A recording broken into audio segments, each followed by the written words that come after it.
नमस्कार, मैं हूं सपना और आप देख रहे हैं पी न्यूज़ भारत।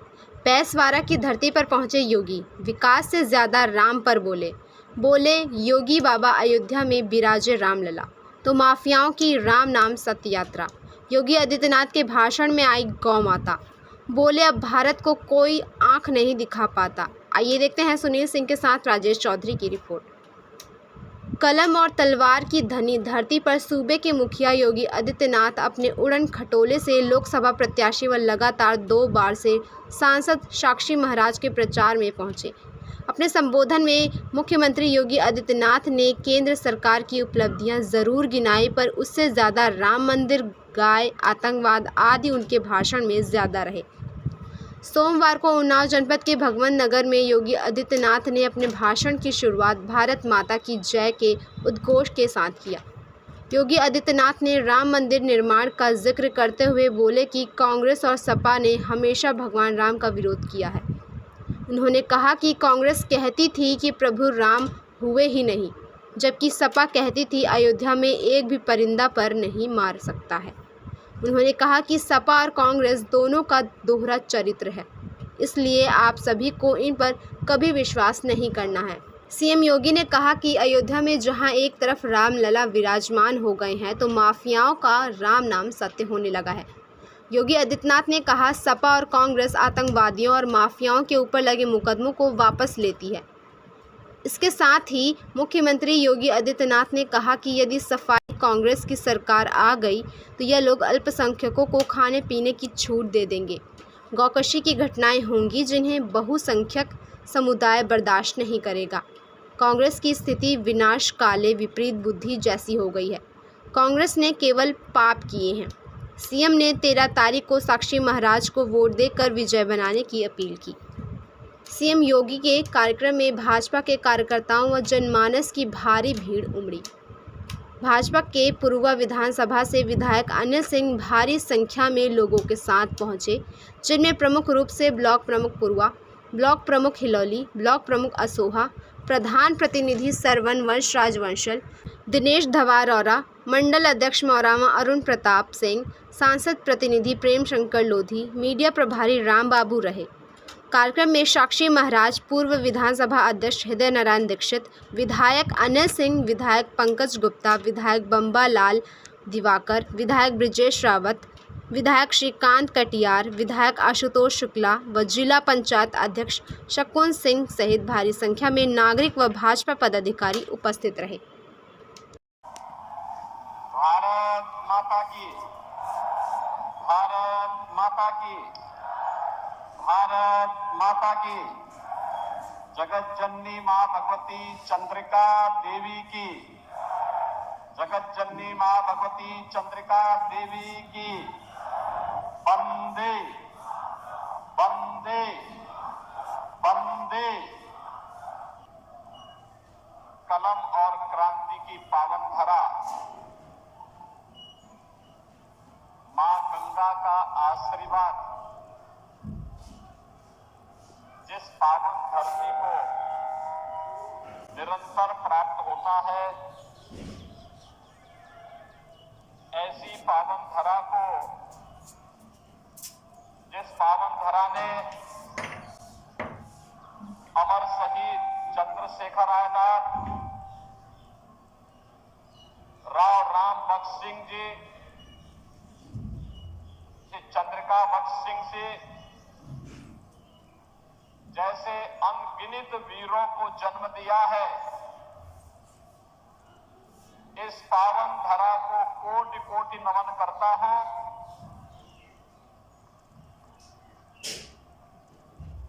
ये उन्नाव की ही धरती है जहां सूर्यकांत त्रिपाठी निराला, पंडित प्रताप नारायण मिश्रा, गया प्रसाद शुक्ल, आचार्य नंद दुलारे वाजपेयी,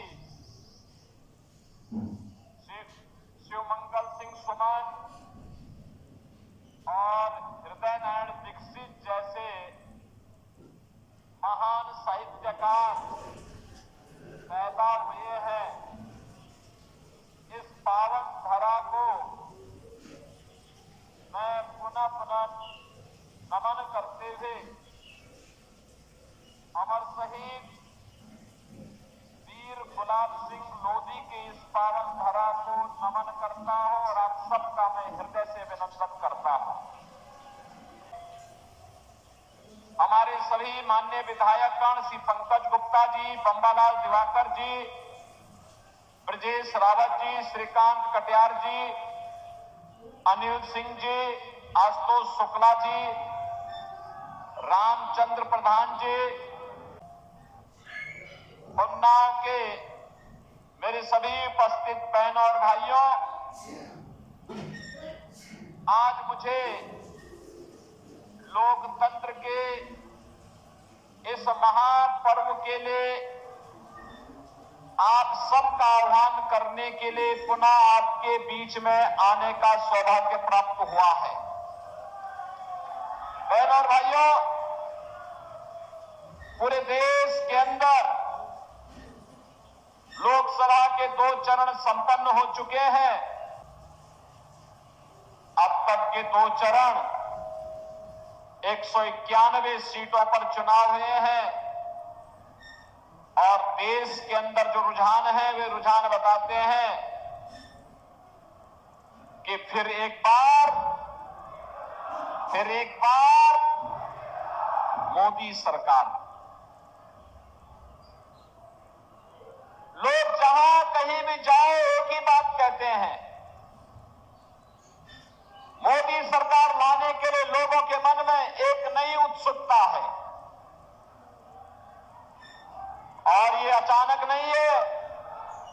बहनों और भाइयों, पिछले 10 वर्ष के अंदर भारत में जो परिवर्तन करके मोदी जी ने दिखाया है, इसके प्रति आम जनमानस के मन में एक सम्मान और श्रद्धा का भाव है और हर व्यक्ति चाहता है कि मोदी जी तीसरी बार देश के प्रधानमंत्री बने।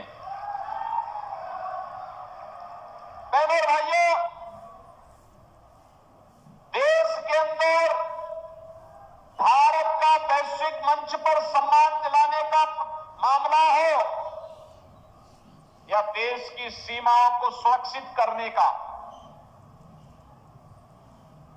देश के अंदर आतंकवाद और नक्सलवाद की समस्या का समाधान करने का हो या फिर बड़े बड़े विकास के परियोजनाओं को आगे बढ़ाने का, गरीब कल्याणकारी योजनाओं की तो कोई गिनती ही नहीं। 2014 और 2014 के पहले और 2014 के बाद के कार्यों की अगर हम तुलना करते हैं तो जमीन आसमान का अंतर आपको नजर आएगा। बहनों और भाइयों, याद करिए 2014 के पहले गरीब भूख से मरता था, कोई पुरसा हाल नहीं था। गरीब चिकित्सा के अभाव में दम तोड़ता था, कोई पूछने वाला नहीं था। 2014 के पहले गरीब के घर में या सामान्य परिवारों के घर में भी अगर रसोई गैस का सिलेंडर कभी समाप्त हो जाए और दूसरी व्यवस्था नहीं है, उसको तत्काल रसोई गैस नहीं मिल पाती थी क्योंकि किल्लत थी, ब्लैक मार्केटिंग होती थी और अगर किसी ने कुछ ज्यादा बोल दिया तो पुलिस के डंडे पड़ जाते थे। बहनों और भाइयों, गरीब सर्दियों में जाड़े में ठिठुरने के लिए मजबूर होता था, बरसात में भीगने के लिए मजबूर होता था क्योंकि सिर ढकने के लिए छत नहीं हुआ करती थी। नए भारत में आज आप देख सकते हैं 2014 के पहले भी आपने इस बात को देखा होगा। पहले ये गर्मी है, इस समय बुंदेलखंड, बिंद और तमाम क्षेत्रों में टैंकर से पानी जाते थे, गांव के गांव खाली हो जाते थे क्योंकि सूखा पड़ जाता था।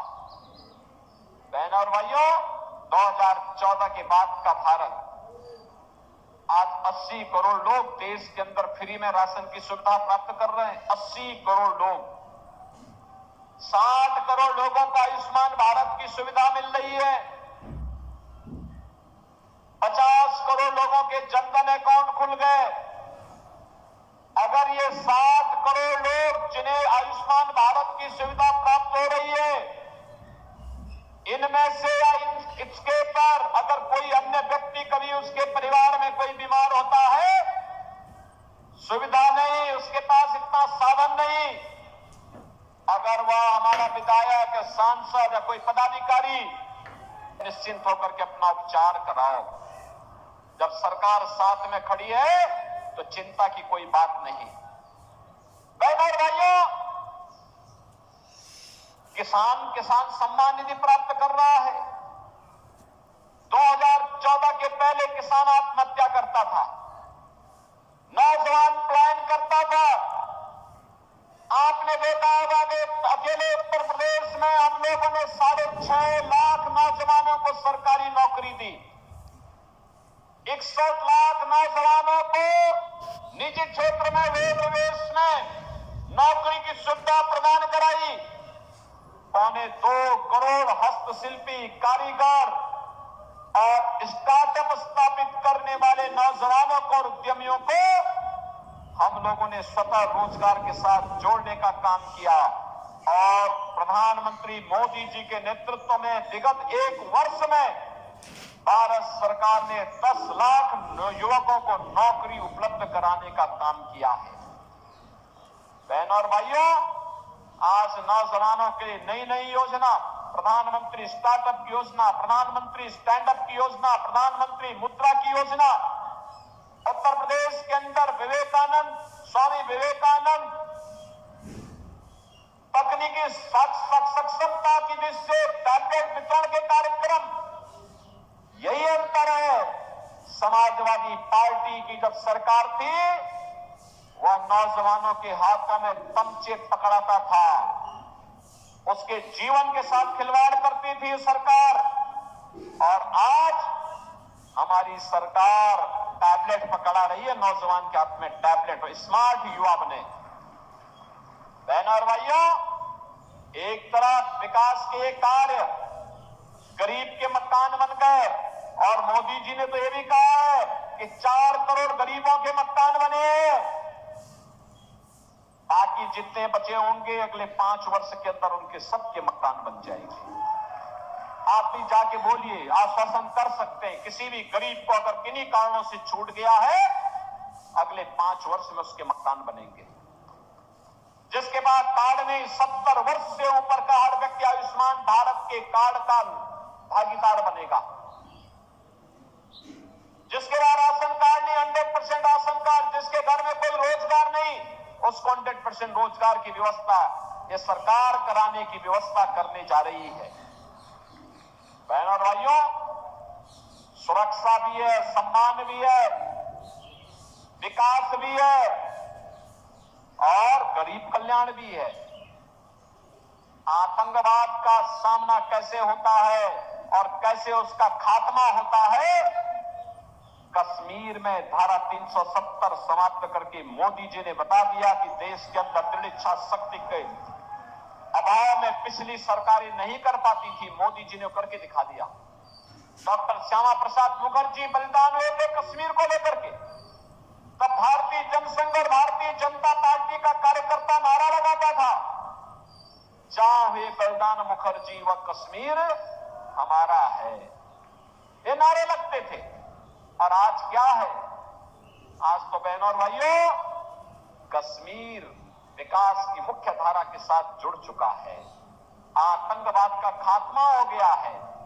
अब तो कहीं पे जोर से पटाखा भी फट जाए ना, तो पाकिस्तान सफाई देता कि मेरा हाथ नहीं, मैंने नहीं किया ये सब। और कांग्रेस और समाजवादी पार्टी के लोग क्या कहते थे, कहते थे आतंकवादी तो सीमा पार के हैं, इसलिए हम क्या कर सकते हैं। देखो, दोनों के जवाब में अंतर है। वे आतंकवादी वारदात पर कहते थे कि आतंकवादी सीमा पार के हैं, हम क्या करें। लेकिन आज आतंकवाद तो समाप्त हुआ ही, लेकिन आतंकवाद समाप्त होने के साथ ही अगर पटाखा भी फट जाए तो पाकिस्तान पहले सफाई देता कि साहब मेरा हाथ नहीं है, उसे मालूम है कहीं लेने के देना न पड़ जाए। उसे मालूम है नया भारत है, छेड़ता नहीं है, लेकिन कोई छेड़ता है तो छोड़ता भी नहीं है। बहनों और भाइयों, मुझे एक बात बताओ, कांग्रेस के लोग न एक समाजवादी पार्टी के लोग न सम्मान दे सकते हैं, न सुरक्षा दे सकते हैं, न गरीब कल्याण ही कर सकते हैं, और नहीं विकास करा सकते। आतंकवाद से तो इनका ऐसा रिश्ता है जैसे घर का रिश्ता हो। याद करिए, अयोध्या में राम जन्मभूमि पर आतंकी हमला हुआ था, काशी में संकट मोचन मंदिर पर आतंकी हमला हुआ था, लखनऊ, वाराणसी और अयोध्या की कचहरियों पर हमला हुआ था, सीआरपीएफ कैंप रामपुर पे हमला हुआ था, और इन आतंकी हमलों के लिए जिम्मेदार आतंकवादियों के मुकदमों को बेशर्मी के साथ समाजवादी पार्टी ने वापस लेने का तो साहस किया था कि नहीं किया था? क्या आतंकवाद समर्थकों को हम वोट देंगे? क्या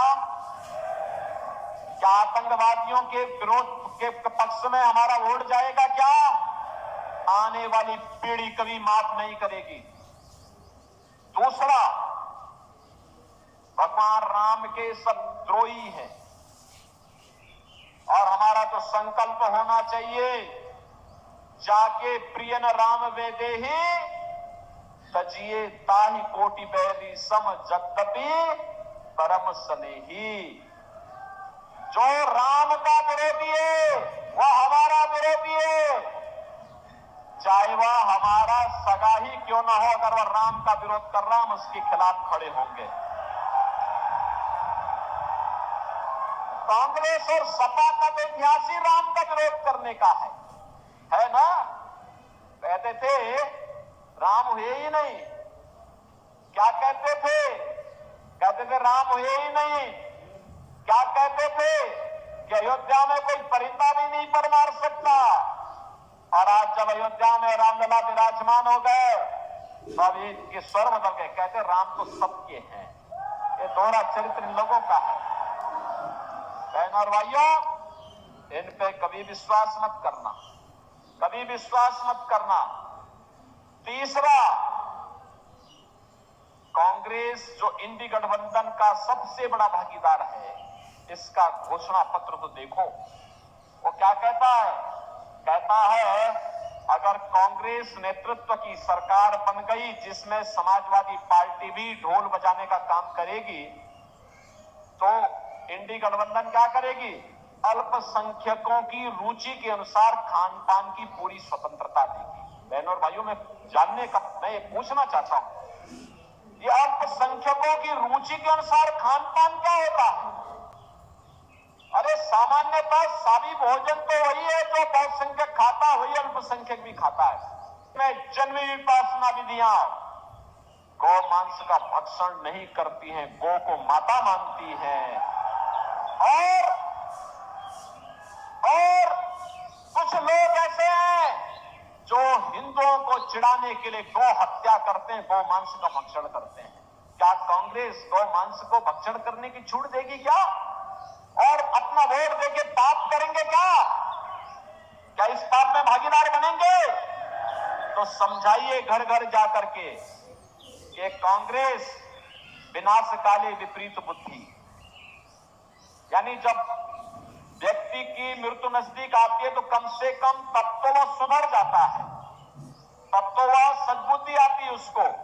और इस बात की सद्बुद्धि आती है कि चलो जीवन भर पाप किया, अब अंतिम समय में कुछ अच्छा काम तो कर लो, लेकिन ये तो जाते जाते भी अपना नरक भी बिगाड़ना चाहती है। और इसलिए बहनों और भाइयों, हम आपसे अपील करने के लिए आए हैं। मोदी जी के नेतृत्व में नए भारत को आपने देखा होगा। ये नया भारत काशी में काशी विश्वनाथ धाम है, अयोध्या में रामलला विराजमान हो गए हैं। 500 वर्षों के बाद रामलला ने होली भी खेली और अपना जन्मदिन भी मनाया है अयोध्या में। देखा ना आपने कितनी भव्यता के साथ। और विंध्यवासिनी धाम में आप जाएंगे, मां विंध्यवासिनी धाम में भी क्या भव्यता है। यहां पे हम लोग आए थे जब दीक्षित जी यहां विधायक थे, मां चंद्रिका धाम में भी क्या भव्य स्वरूप हो गया है। यही तो पहचान है। मां गंगा की अविरलता निर्मलता को बनाए रखने के लिए नमामि गंगे जैसी परियोजनाएं भी काम कर रही हैं। बहनों और भाइयों, यहाँ पे सम्मान भी है, सुरक्षा भी है, विरासत का संरक्षण भी है, तो विकास भी है। और इसी के लिए भारतीय जनता पार्टी आई आपके पास। मैं जानता हूं कि आप मोदी जी को फिर से प्रधानमंत्री बनाना चाहते हैं। मैं जानता हूं आप साक्षी जी को फिर से सांसद बनाने के लिए अपना आशीर्वाद देना चाहते हैं। लेकिन बहनों और भाइयों, याद रखना, किसी भी अति आत्मविश्वास से बचना होगा। भीषण गर्मी होगी, 13 मई को इलेक्शन हो रहे होंगे। उस दौरान हम सबका दायित्व क्या बनता है? हमारा दायित्व बनता है कि पहले मतदान, तो मतदान करने के लिए पहले जाना। इस समाचार के प्रस्तुतकर्ता हैं बाबा मोतेश्वर क्रिकेट एकेडमी व हॉस्टल। क्रिकेट प्रशिक्षण के लिए शीघ्र प्रवेश लें। प्रवेश हेतु संपर्क करें। Mobile number 8765432343।